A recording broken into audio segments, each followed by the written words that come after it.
the suspect's description. Plus, a recent string of identity theft in El Centro has authorities worried what you need to know to protect yourself. But first, we're learning more about the San Luis student who passed away in yesterday's freak accident, the circumstances surrounding the boy's untimely death. The evening edition starts right now. Good evening, I'm Tommy Tran. And I'm Michelle Velez, in for Kristen Anderson. Thank you so much for joining us.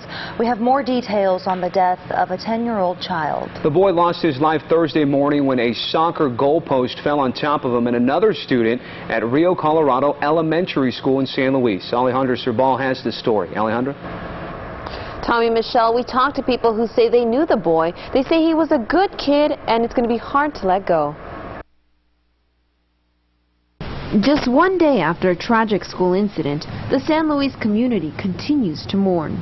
One boy is dead and another injured after a soccer goalpost toppled over them on school grounds. Recreation Coordinator Jennifer Cisneros says the deceased 10-year-old victim was a member of the San Luis Police Athletics League.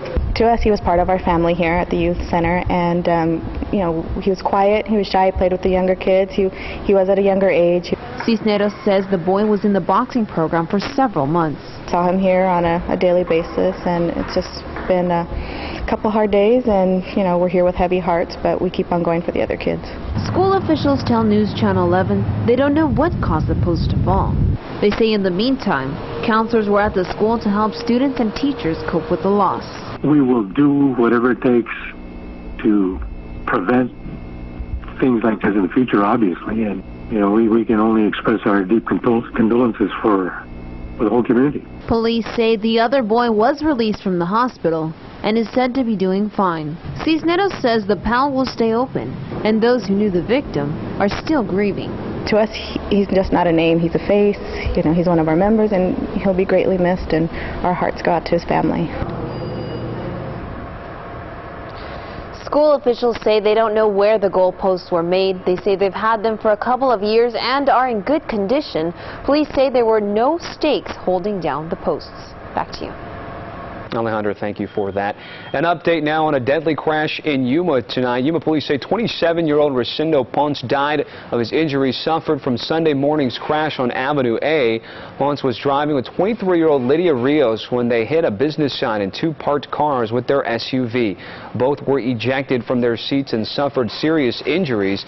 They were taken to Yuma Regional Medical Center and later transferred to a Phoenix area hospital. Rios has since been treated and released.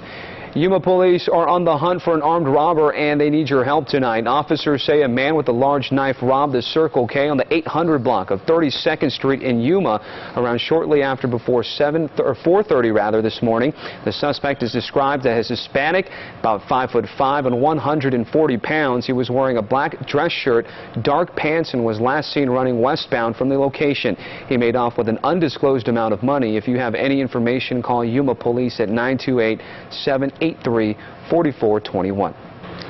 Well, Calexico woman is behind bars tonight on suspicion of stabbing her own mother. Officials believe Ana Luisa Irvin stabbed her mother several times Thursday night. Police say they went to the victim's home after several 911 hang-up calls. When officers arrived at the house, they saw the elderly victim bleeding from stab wounds to the back. The mother is recovering now at the University of San Diego Medical Center.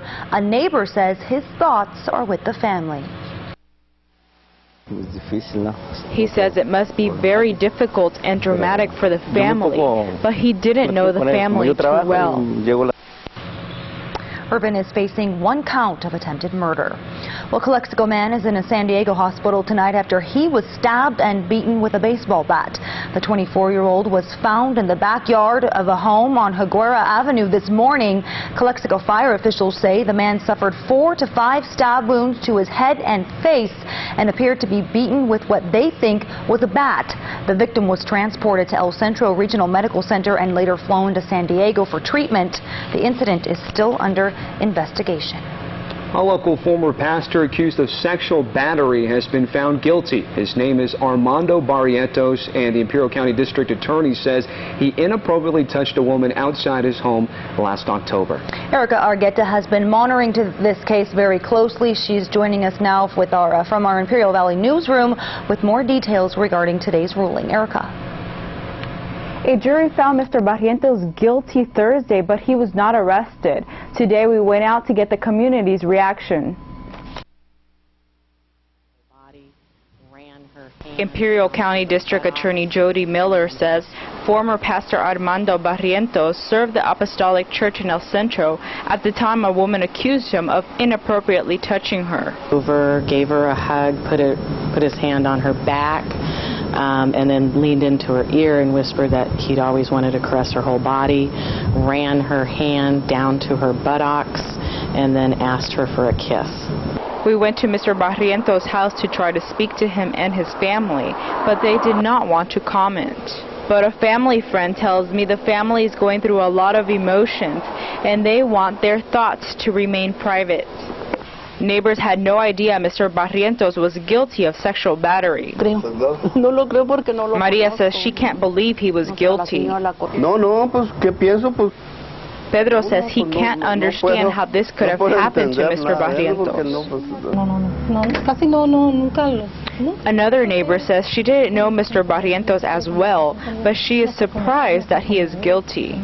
A member of the Apostolic Church says he did not want to speak on camera because he does not want to link the church to the case, but he says he supports Mr. Barrientos. The prosecutor's attorney says she is happy with the jury's decision. I was very happy, very satisfied with the verdict. The victims have been on an emotional roller coaster during this whole trial, and so We called Mr. Barrientos' attorney, but he did not want to talk about the case. Attorney Miller says that Barrientos could face up to 1 year in county jail. Live in Imperial Valley, Erica Argueta, NBC News Channel 11. Back to you. Erica, thanks. The El Centro Police Department is warning residents tonight about a recent increase in identity theft. Authorities say suspects are going into stores and using credit or debit cards with a magnetic strip on the back. Now, the strip is designed to trick store workers into thinking that the card belongs to them. Officials say the suspects ask employees to manually enter the account number when the card reader at the stores doesn't accept them. If you have any information, you can call the police department at 760-352-2111. That's good to know. You got to be really careful when it comes to that. Definitely. Well, let's take a break from news and talk a little bit about weather. I don't know about you, Michelle, but for those maybe going out today feeling a lot cooler. Actually, you were asking me this earlier, and when I got out of my car this morning for my Friday coffee, I was very surprised. It was so cool outside. But it can be deceiving. I've said that before, and Liz has told me I've been wrong a lot. But let's check in with Liz with the first look today. Hey, Liz. Hey Tommy, hey Michelle. Yeah, we're definitely talking about more comfortable conditions. Well, the temperature actually gone up just a couple degrees in the desert southwest. But take a look. Here's why. We're looking at less moisture on your satellite radar. As you can see, most of it to the east of us now. And we're talking about that drier air starting to move on in and could be sticking around through early next week. So that's kind of a look at what's happening weather-wise. But temperature-wise, we're sitting at about 93 degrees right now, 26% humidity, dew point lower than yesterday as well, about 53 degrees in Yuma, and the winds not really gusting up as much at all, 8 miles an hour. So like we've been saying all day, what a difference a day makes. Definitely. It's back to that desert southwest weather we're used to. El Centro 95 degrees, 20% humidity, that dew point at 47 degrees, and those winds, well, you can see for yourself. It's real calm out there. So we're going to take a look at your full forecast, the weekend outlook, and some football forecasts as well for you. That's on the way. Guys?